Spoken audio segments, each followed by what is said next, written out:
हाय। ये supreme court of India का 11 जून 2026 का जजमेंट है।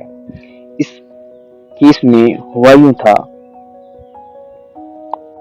उमेश कुमार नाम का एक व्यक्ति क्वींस रोड से चिन्नास्वामी स्टेडियम जा रहा था ऑटो रिक्शा के जरिए। अचानक रास्ते में तेज आंधी और बारिश शुरू हो जाती है, जिसकी वजह से वो ड्राइवर को कहता है कि गाड़ी जो है सड़क के किनारे खड़ी कर दो।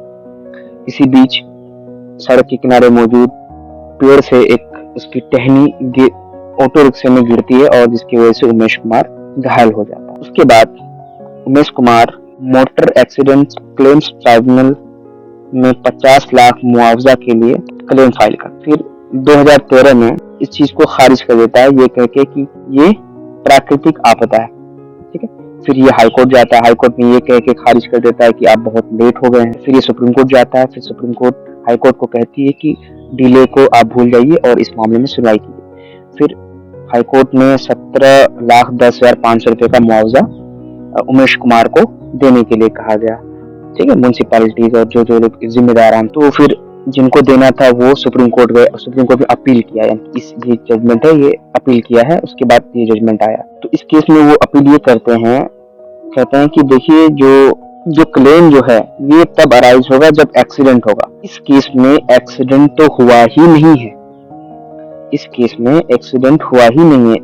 सेक्शन 165 सब क्लॉज 1 जो है मोटर व्हीकल्स एक्ट 1988 का ये कहता है कि जो मुआवजे की रकम, सेक्शन 165 सब क्लॉज 1 एक्सीडेंट के रिगार्डिंग ये कहता है कि वो सारे एक्सीडेंट जिसमें डेथ कॉज हो जाता है या फिर बॉडी जो है, शरीर जो है गंभीर तरीके से घायल हो जाता है, ठीक है, किसी इंसान का किसके मोटर व्हीकल्स के इस्तेमाल से, या फिर किसी तीसरे इंसान का नुकसान हो जाता है मोटर व्हीकल्स के एक्सीडेंट से।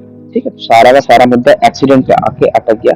तब जाके 166 के अंदर आप क्या कर सकते हो, मुआवजे के लिए फाइल कर सकते हो ट्राइब्यूनल में।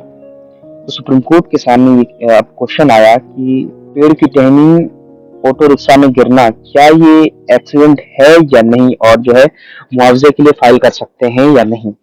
तो सुप्रीम कोर्ट कंक्लूजन, बहुत सारे केस डिस्कस करने के बाद कंक्लूजन में पहुंचती है। इसमें एक लैंडमार्क केस है रिलायंस वर्सेस फ्लेचर का, मार्शलैंड का केस डिस्कस करती है और एक कंक्लूजन में पहुंचती है कि देखिए जो ये केस है हमारे पास, हम ये नहीं कह सकते हैं कि इसमें एक्सीडेंट हुआ है।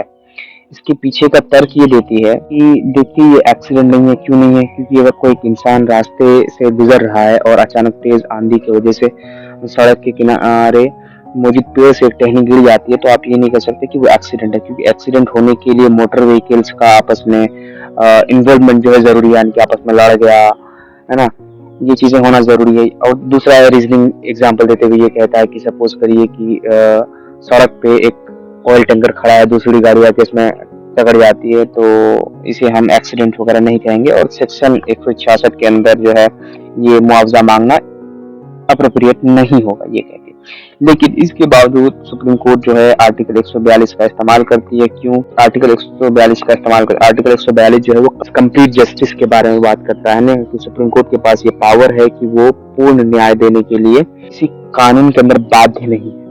ये आप आसान भाषा में समझ सकते। सुप्रीम कोर्ट ने इस चीज को कंसिडरेशन में लिया कि पेड़ की टहनी गिरने की वजह से उमेश कुमार जो है वो टोटल पैराप्लेजिया हो गया, मतलब निचला पोर्शन है बॉडी का वो बिल्कुल भी काम नहीं कर रहा था, यानी कि आप कह सकते लकवा मार दिया गया उसके बाद।